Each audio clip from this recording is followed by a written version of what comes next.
Welcome back inside the coach's room. I'm Petey. Yesterday, we took a closer look at all the statistics and all of the numbers for the Stanley Cup Playoff Final between the Florida Panthers and the Edmonton Oilers. Today, we're heading to the film room.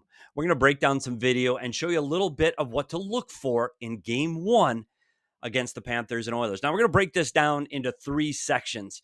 Otherwise, this would be way too long. So today, the first section is going to be the Florida Panthers offense against the Edmonton Oilers defense. But make sure you subscribe and stay tuned because we're going to get to the neutral zone and the Edmonton offensive zone before Game 1 starts tomorrow. Well, with the Florida Panthers, let's get to the video. One thing they do well, and their offense always starts around their forecheck. They're incredibly quick on pucks. They're going to be physical on the opposing defenseman. But more importantly, they get on the puck quickly on the second player. But the third forward, we call him F3. He's going to stay above everything. He's going to be very responsible. He's going to read the play. It's one of the things people think that they're so aggressive that they just dive in. They're very good at being on the defensive side of the puck with their third forward. That way they can, if there is a turnover going back, they can help defend it. They're trying to create turnovers along the wall, and then they want to get pucks at the net quickly. This team gets to the net hard, and they get to the net quick. You're going to see it again against Toronto Maple Leafs. The first forechecker hard in on the puck, and you're going to see again their third player is in late, gets pucks to the net, and they attack the net from there, and their D are going to pinch. So look for the Florida Panthers D to pinch all over the ice. The other thing they do is they hold the blue line really well in the offensive zone. They're going to be aggressive on pucks, try to keep people to the outside. But here's what we talked about them being responsible and staying above. Look at Bennett getting back into a defensive position so he's able to stay on top of the Carolina Hurricane player. And now we're going to see the defenseman pinch. We're going to talk a lot about defenseman pinching where they come down off the blue line trying to keep the puck in along the wall. But you can only do that if you have support, which means there's a player, a forward, coming in to cover you up at the defense to make sure you don't give up any odd man rushes, especially against the Oilers.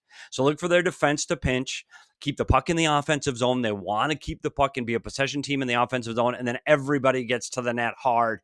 And that's one of the ways they generate their offense. They also want to win these battles along the wall. This is a team that's very good along the wall in the offensive zone at creating turnovers, winning these battles, and then getting pucks back to the net. Again, you're going to see everybody double up, and you're going to get back to the net hard. Everybody is making a path to the net. With the Florida Panthers, they create turnovers, and everybody knows this puck is going to the net. So they try to get traffic going to the net along with it.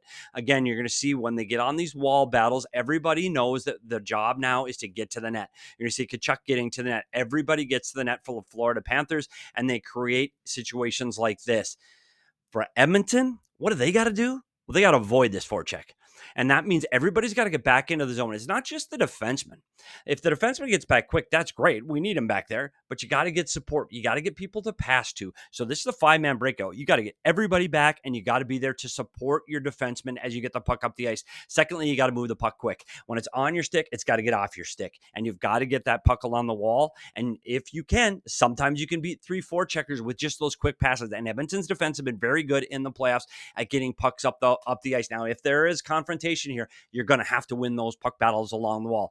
Edmonton has been great at winning wall battles so far up to this point in the playoffs. This is going to be one of the areas of the ice that's going to be huge in this series. Can Florida beat Edmonton off the wall and get pucks to the net, or is Edmonton going to win these wall battles and get puck going out in an odd man rush transition? This part of the game is going to be very critical in this series.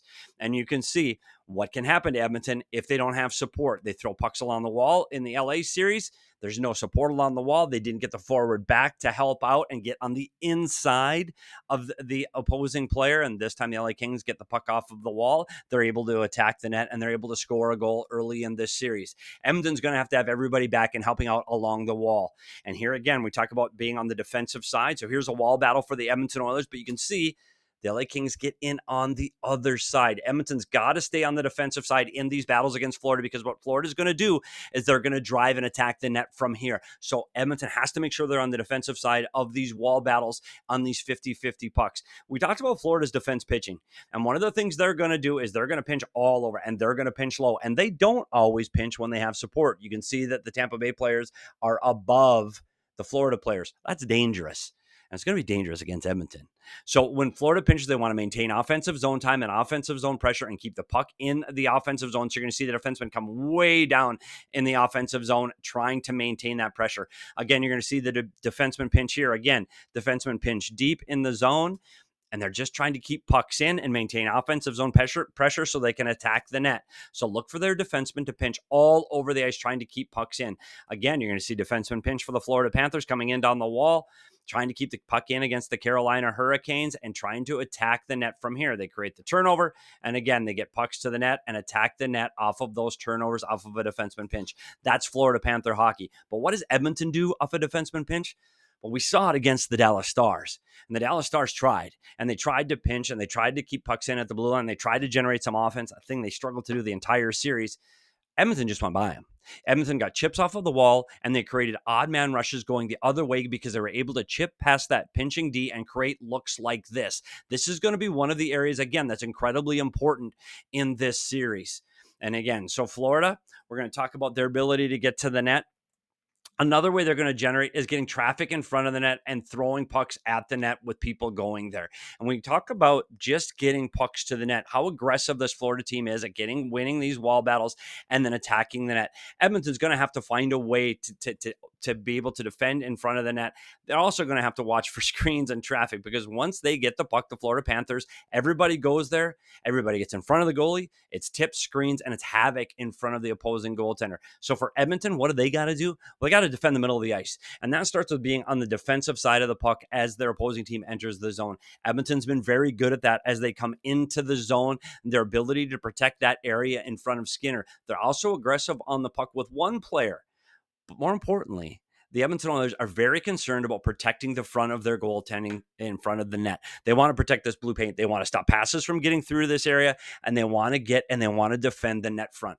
That's the exact territory that the Florida Panthers want to get to. So this is going to be another one of those key areas on the ice. Who can own the front of the net in front of the Edmonton Oilers goal? Because the Edmonton Oilers defend this area extremely well, and Florida is great at getting to that area. And you're going to see Edmonton do this against the Vegas Golden Knights. Look how tight they are in front of their goaltender. Look how well they protect the inside slot area against the Vegas Golden Knights. Vegas can't get the puck anywhere. They're trying to get the puck high in the slot, but you got three players trying to get through there. Edmonton defended extremely well and not allowing their opponents through 3 rounds to get opportunities in that area of the ice. And you're going to see the other thing they do is they collapse. And what do we mean by collapse? When you collapse, it means you get low in the zone. That means all of your players get low in the zone to defend. We've seen that with Edmonton. Again, their concern is protecting this area of the ice. What happens when you do that is the puck's going to go high in the zone. The puck's going to go low to high. So you see how they've collapsed, and they got all the Edmonton Oilers tight around their net front, which is great. That's what they're trying to do. They're trying to stop these plays from being inside. Well, that's going to exploit the high end, the high ice. It's going to exploit the area up by where the defensemen are. So the defensemen are going to get more shots for the Florida Panthers just because Edmonton is more concerned with protecting the front of the net. So they're going to have to do this. They're going to have to block shots, and they're going to have to get in front of the pucks. Something also they've done very well through the series. They've been able to get in those shooting lanes and create their turnovers going back the other way. And you can see it here against early in the playoffs again, where they collapse and they're very low. They got all 5 players below the hash marks. So what's the play? When everybody collapses, you get the puck low to high in the zone because that's where the room is. All the room is out here where the defensemen are, and then you shoot pucks at the net. You can see this cost them a goal against the LA Kings. So what does Florida have to do? Florida's got to do the same thing, and they're doing it very well. So when you see Tampa Bay down here, Florida's got to get the puck up high. All of their forwards are down below the hash marks. Get the puck up high, and then do what they do and get people to the net. So look for those shots with traffic getting in front of the net. Again, you're going to see it again here against another play against Tampa where they collapse around the puck. Everybody's down low. Get the puck low to high in the zone. Everybody goes to the net with traffic, tips, and screens. It's another way that Florida generates offense. But we talked about what Edmonton's got to do. Well, 2 things. They got to box out in front of the net, which they've done a really good job at. And boxing out means you keep the opposing players away from screening and tipping in front of your goaltender. That's one thing they have to do, like this. And secondarily, they got to get in the shooting lane and they got to block shots. And they were great at doing this in the earlier rounds. You're going to see it again, how well they sacrifice their body, getting in front of shots and blocking shots, not allowing their opponents to get those opportunities. You're going to see it again, blocking shots. But this time, not only does it help them defend, their shot blocking also leads to offense. You're going to see this time where Connor Brown's able to take a block shot, take it all the way down to the other end of the ice to generate offense. And you're going to see it here against the Dallas Stars, their ability to block a shot and use transition to go back the other way to generate offense. So they try to get in front of those shooting lanes to limit those low to high plays, and then they get the puck going back the other direction to help generate offense. So to sum everything up, how's Florida going to generate offense? They're going to be aggressive on the forecheck, trying to create turnovers. They're going to use their defensemen pinching down the wall, win wall battles, and get pucks to the net hard. And when Edmonton collapses in the defensive zone, they're going to get pucks low to high in the zone. The defensemen are going to shoot, and they're going to shoot with traffic for tips and screens in front of the net. For Edmonton, they got to get everybody back, and the defensemen have to have quick, clean breakouts. They don't want to spend their time defending. They got to protect the area in front of the net. Florida's driving the net and trying to get to the blue paint. They have to protect that area of the ice in front of Skinner. And they have to get in front of shooting lanes because you know the puck's going to go low to high because there's not going to be any room to the inside. So Florida has to get the puck up high. Edmonton's got to get into shooting lanes, block shots, and they have to box out in front of Skinner. And another thing they can do is Edmonton can create offense by chipping the puck past the pinching defenseman of the Florida Panthers and start their transition game. Well, that just gives you a little taste of some things to look for. Make sure you stay tuned. Subscribe to Inside the Coach's Room because coming up next, we're going to take a closer look at the neutral zone.